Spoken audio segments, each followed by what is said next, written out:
real life just throws you a curveball, something you'd maybe expect in a movie. Oh, yeah. Like what? Oh, well, take Gene Hackman, legendary actor. It was reported that he and his wife, Betsy Arakawa, were sadly found deceased at home. Oh, wow. That's terrible news. I hadn't heard the details. Yeah, and here's the really unexpected part. Shortly after, reports surfaced about a pretty major rodent infestation on their property. Rodents. And evidence pointed towards hantavirus. Betsy Arakawa's death, tragically, was linked to a respiratory illness caused by it. Hantavirus. Goodness. That certainly puts a less common illness right in the spotlight, doesn't it? It really does. It's a stark reminder, I guess. A sobering one. That we share our environment with, well, all sorts of things, including microscopic stuff that can pose risks, even where we feel safe. Absolutely. So that's what we're diving into today, hantavirus. We want to unpack it a bit. Okay. Like, what is this thing? How does it actually spread? What symptoms should people, look out for? And prevention, crucially. How to stay safe. Exactly. Think of this as the need-to-know info without getting too bogged down. You sifted through news reports, looked at info from the CDC, health organizations, even some scientific papers. Just the key facts. Right. Our mission here is really just to equip you with the essential knowledge about hantavirus. Understand the risks, but, without causing panic. Yeah.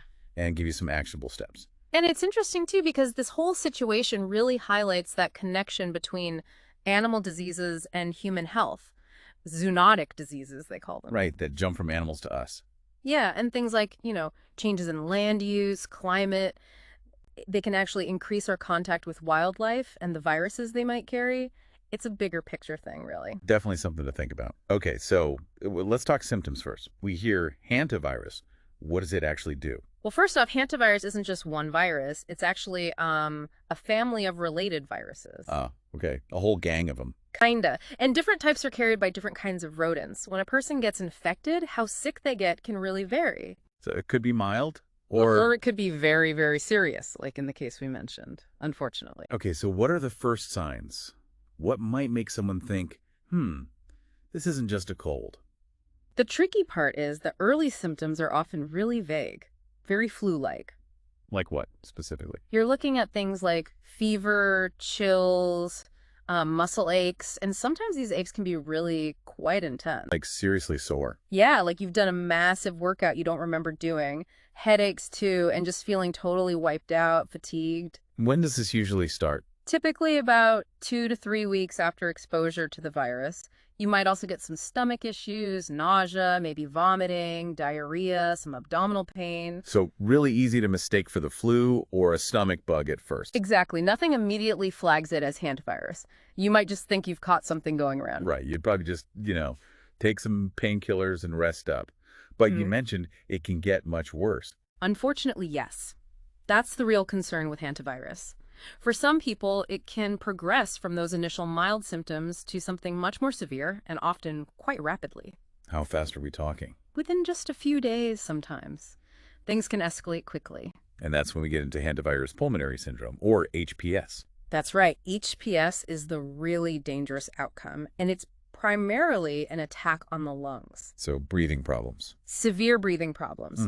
The main symptoms become coughing, feeling really short of breath, like you just can't catch your breath no matter what. Oh, man. And people often describe this tightness in their chest that happens because the lungs actually start filling up with fluid in the lungs. Yeah, which makes it incredibly difficult for oxygen to get into the blood. It's a life-threatening emergency.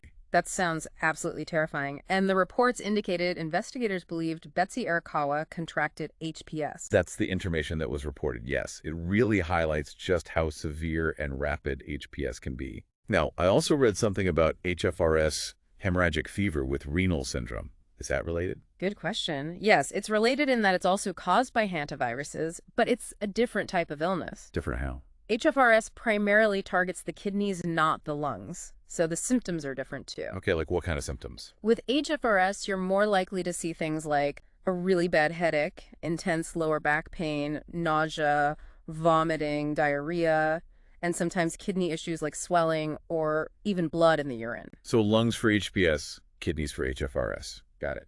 Generally, yes, though both are caused by viruses in the hantavirus family. Is there a geographic difference? Like, do you find one type more in certain parts of the world? There is, generally speaking. Right. HFRS is mostly associated with what are called Old World hantaviruses, The old world, meaning, meaning those found in places like Africa, Asia, and Europe. HPS, on the other hand, is typically linked to New World hantaviruses. so the Americas. Exactly. The Americas. And the main virus causing most HPS cases here in the US and Canada, including the Cinnabar virus, often found in the western US. Like California and New Mexico, where the Hackman property is. Precisely. That one is carried primarily by the deer mouse. The deer mouse. Okay. So different viruses, different rodents, different continents, different primary targets, lungs or kidneys. That's a good summary. But could there be like any overlap in symptoms, especially early on? Yes, absolutely. Those very early general symptoms, the fever, the muscle aches, fatigue, those can overlap. It's not always a perfectly clear distinction right at the beginning. Makes diagnosis tricky, I imagine. It certainly can be, which is why getting a proper medical evaluation, considering symptoms and potential exposure history, is so important. Okay, right. So we understand the potential severity. Yeah. Let's move on to how it actually spreads. Yeah. How does it get from a mouse to a person? The main route, the most common way people get infected, is actually by breathing it in. Breathing it in. It happens when tiny microscopic particles from dried rodent urine, droppings, or even saliva get stirred up into the air. Like dust? Exactly. Imagine sweeping out an old shed or a cabin that's been closed up, where mice have been active. That dust you kick up could contain virus particles. You inhale them, maybe without even realizing it. Wow, so it's airborne, an invisible risk. Are there other ways? Yes, though they're thought to be less common, you could potentially get it by touching surfaces contaminated with fresh urine, droppings, or saliva, and then touching your eyes, nose, or mouth. So direct contact, then transferring it. Right, or even direct contact with contaminated dust itself. And although it's considered rare, a bite from an infected rodent could also transmit the virus. Okay, so mostly breathing it in, but direct contact is also a possibility. What about person to person? Can I catch it from someone who has it? That's a really key point. Here in North America, based on everything we know, there haven't been any documented cases of hantavirus spreading directly from one person to another. Oh, that's a relief. It is. It's not contagious like the flu or a cold.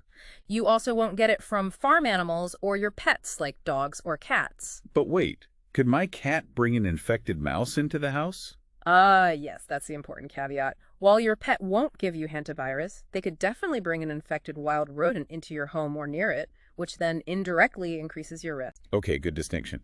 And insects.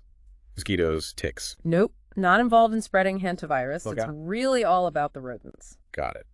Now, thinking back to the news reports about the Hackman property, they mentioned finding a lot of dead rodents and nests in outbuildings. How does a heavy infestation like that increase the risk? Well, it dramatically increases the amount of potentially infectious material present. More rodents mean more urine, more droppings, more saliva. Just more contamination everywhere. Exactly. And when those areas, sheds, garages, crawl spaces, whatever, are disturbed, maybe someone goes in to clean or just enters after a long time. They stir up that contaminated dust. Precisely. Those virus particles become airborne, aerosolized, and can be easily inhaled. So a higher rodent population density definitely equals a higher risk of exposure. And the deer mouse was specifically named. Yeah. Is that the main one we worry about in North America? For HPS in the US and Canada, yes, the deer mouse is the primary carrier of the Cinnabar virus, which causes most cases, especially, as we said, in the West. But are there others? Yes, definitely. Other rodents carry other New World hantaviruses that can also cause HPS. Things like the white-footed mouse, the cotton rat, the rice rat, they're known carriers too. Okay, and then different rodents again for the old world HFRS viruses. Right, like the brown rat carries solvirus, the bankful carries pumalavirus, causing different forms of HFRS. It's a whole ecosystem of viruses and hosts. It really is. Now, what about the rodents themselves? Do they get sick from carrying these viruses? It seems a bit unfair if they're just fine. That's a really interesting biological point. Generally, no. In their natural rodent hosts, hantaviruses typically cause an asymptomatic infection. Meaning they don't show symptoms. Correct. They carry the virus, often for their entire lives, but don't appear sick, and they persistently shed the virus. Shed it out. In their urine, feces, saliva, even sometimes blood, and they can spread it to other rodents through these excretions or through contaminated food, grooming, even bites and scratches. So they're like little silent virus factories spreading it among themselves. Essentially, yes. They maintain the virus within their populations without getting sick themselves. Wow. Okay. And how long